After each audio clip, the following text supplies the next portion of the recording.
அனைவருக்கும் வணக்கம். இன்னைக்கு ஹிந்து நியூஸ் பேப்பர்ல என்ன இம்பார்ட்டன்ட் நியூஸஸ் இருக்கு அப்படின்னு சொல்லி பார்ப்போம். முதல்ல பாத்தீங்கன்னா, government doubles duty on imports of gold, silver அப்படின்னு சொல்லி குடுத்திருக்காங்க. இந்த வாரம் ஃபுல்லாவே பாத்தீங்கன்னா, இந்த வாரத்தினுடைய தொடக்கத்திலேயே நம்ம பிரதமர் என்ன சொல்லியிருப்பாருன்னா, இந்திய மக்கள் தங்க நகைகள வாங்குறத கம்மி பண்ணணும். ஓராண்டுக்கு திருமணங்களுக்கு தங்க நகைகள பயன்படுத்தாதீங்க.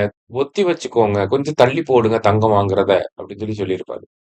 அதே மாரி பொதுமக்கள்லாம் பாத்தீங்கன்னா, பெட்ரோல், டீசல அதிகமா செலவு பண்ணாதீங்க. பொது போக்குவரத்து பப்ளிக் டிரான்ஸ்போர்ட்ட பயன்படுத்துங்க. இல்ல எலக்ட்ரிக் வெஹிக்கிள்ஸ வாங்கி அத பயன்படுத்துங்க அப்படின்னு சொல்லியிருப்பாரு.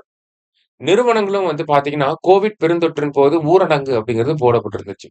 அதாவது லாக்டவுன் மாரி போட்டு என்ன பண்ணியிருந்தாங்க, வொர்க் ஃப்ரம் ஹோம் வீட்ல இருந்தே வேலை பார்க்குற மாதிரியான நடைமுறைகள மேற்கொண்டிருந்தாங்க. அந்த மாரி வொர்க் ஃப்ரம் ஹோம் ஃபெசிலிட்டீஸ எம்ப்ளாயீஸ்க்கு ஆஃபர் பண்ணுங்க அப்படின்னு சொல்லியிருக்காங்க. வெளிநாடுகளுக்கு போய் திருமணம் செய்வத தவிர்க்கணும். வெளிநாடுகளுக்கு சுற்றுலா பயணம் மேற்கொள்வத தவிர்க்கணும். இந்த மாரி பல அம்சங்கள நம்ம பிரதமர் தொடர்ச்சியா கடந்த ஒரு 3, 4 நாட்களாக வலியுறுத்திக்கிட்டே வராரு. இதெல்லாம் எதுக்காக இவரு சொல்றாரு அப்படின்னு பார்த்தீங்கன்னா, இந்தியாவோட அந்நிய செலவாணி கையிருப்பு அப்படிங்கிறது ரொம்ப கம்மியாயிக்கிட்டே போகுது. என்ன காரணம் அப்படின்னு பார்த்தோம்னா, மேற்காசிய போர் அப்படிங்கிறது தான் ஒரு மிகப்பெரிய காரணம். இந்த மேற்காசிய போர் நடக்கிறனால கச்சா எண்ணெயோட விலை அதிகமாக இருக்கு. இந்த கச்சா எண்ணெயுடைய வர்த்தகம் அப்படிங்கிறது சர்வதேச சந்தையில பார்த்தீங்கன்னா, டாலர்ல தான் நடக்குது. இன்டர்நேஷனல் மார்க்கெட்ல டாலர பேஸ் பண்ணி தான் க்ரூட் ஆயில் மார்க்கெட் அப்படிங்கிறது இருக்கு. அப்ப இந்த க்ரூட் ஆயிலோட விலை பார்த்தீங்கன்னா, ஒரு பேரல் ஆஃப் க்ரூட் ஆயில் $73 இருந்தது. மேற்காசிய போர் வந்ததுக்கு அப்புறமா கிட்டத்தட்ட $110 மாறிருச்சு. அப்ப அதிகமா இந்தியா கிட்ட இருக்கக்கூடிய டாலர் கையிருப்பு அப்படிங்கிறது இந்த கச்சா எண்ணெய் வாங்குவதற்கே செலவிடப்படுது. அத தாண்டி பார்த்தீங்கன்னா, உலக மார்க்கெட்ல இந்த தங்கத்தினுடைய வர்த்தகம் அப்படிங்கிறது பார்த்தீங்கன்னா, டாலர்ல தான் நடக்குது. அப்ப இந்திய மக்கள் ஆல்ரெடி பார்த்தீங்கன்னா, ஏகப்பட்ட தங்கங்கள வாங்கக்கூடிய ஒரு நாடு தான் நம்ப. அப்ப தங்கத்தினுடைய இறக்குமதியும் கணிசமா உயர்ந்த வண்ணம் இருக்கு. இன்கிரீஸ் ஆகிக்கிட்டே தான் இருக்கு. அப்ப தங்கத்த நம்ம அதிகமா இறக்குமதி பண்ண நம்ம கிட்ட இருக்கக்கூடிய டாலர் கையிருப்பு அப்படிங்கிறது மீண்டும் கம்மியாக தான் போகுது.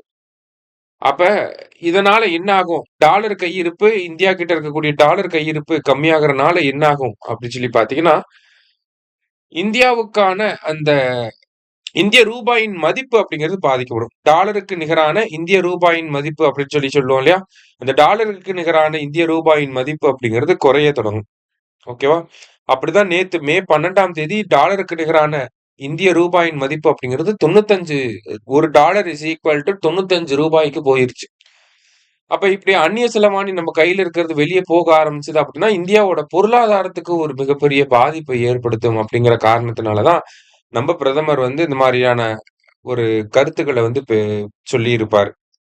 அதன அடிப்படையா வச்சு தான் இப்ப என்ன பண்ணியிருக்காங்க, தங்கத்தினுடைய இறக்குமதி வரிய என்ன பண்ணியிருக்காங்க, 6% 15% கிட்டத்தட்ட 9 சதவீதம் உயர்த்தி இருக்காங்க. சரியா? 6ல இருந்து 15% இன்கிரீஸ் பண்ணியிருக்காங்க. அப்ப இந்த 15% இன்கிரீஸ் ஆகுறனால கொஞ்சம் எக்ஸ் இம்போர்ட் அப்படிங்கிறது கோல்டோட இம்போர்ட் அப்படிங்கிறது கம்மியாகும். அதன் மூலியமா அந்நிய செலவாணி அப்படிங்கிறது அந்த டாலருடைய கையிருப்பு அப்படிங்கிறது இந்தியா கிட்டயே இருக்கும் அப்படிங்கிறது தான் அந்த ஒரு கால்குலேஷன். சரியா? அதனால தான் என்ன பண்ணியிருக்காங்க, டாலர் ஐ மீன் தங்கத்தினுடைய விலைய உயர்த்தி இருக்காங்க. அதே மாரி பிளாட்டினம் இந்த மாரி வெள்ளி, தங்கம், வெள்ளி, பிளாட்டினம் இது எல்லாத்தினுடைய இறக்குமதி வரிய அதிகப்படுத்தி இருக்காங்க. சரியா? இந்த காரணங்களுக்காக தான் இத பண்ணியிருக்காங்க. அந்நிய செலவாணி கையிருப்பு அப்படிங்கிறது தேவைப்படுது. ஏன்னா, ஃபாரின் போர்ட்ஃபோலியோ இன்வெஸ்டார்ஸ் நம்மளோட ஷேர் மார்க்கெட்ல இன்வெஸ்ட் பண்ணாம, அமெரிக்காவோட டாலர்ஸ் இருக்கக்கூடிய ஷேர் மார்க்கெட்ல இன்வெஸ்ட் பண்றாங்க. ஏன்னா, குளோபல் லெவல்ல இன்ஸ்டபிலிட்டி இருக்கனால, அமெரிக்கன் கரன்சி தான் கொஞ்சம் ஸ்ட்ராங்கான கரன்சியா இருக்கும். அதனால எல்லாரும் அமெரிக்கன் டாலர்ல இன்வெஸ்ட் பண்ணுவாங்க. அப்ப இங்க இருக்கக்கூடிய ஆல்ரெடி போர்ட்ஃபோலியோ இன்வெஸ்டர்ஸா இருக்கிறவங்க, இ நம்ப ஷேர் மார்க்கெட்ல இருக்கக்கூடிய இன்வெஸ்ட் பண்ண தொகைய வெளிய எடுக்க ஆரம்பிப்பாங்க. அத வெளிய எடுக்கிறப்பயும் நெறைய டாலர் இந்தியா கிட்ட இருந்து போகும்.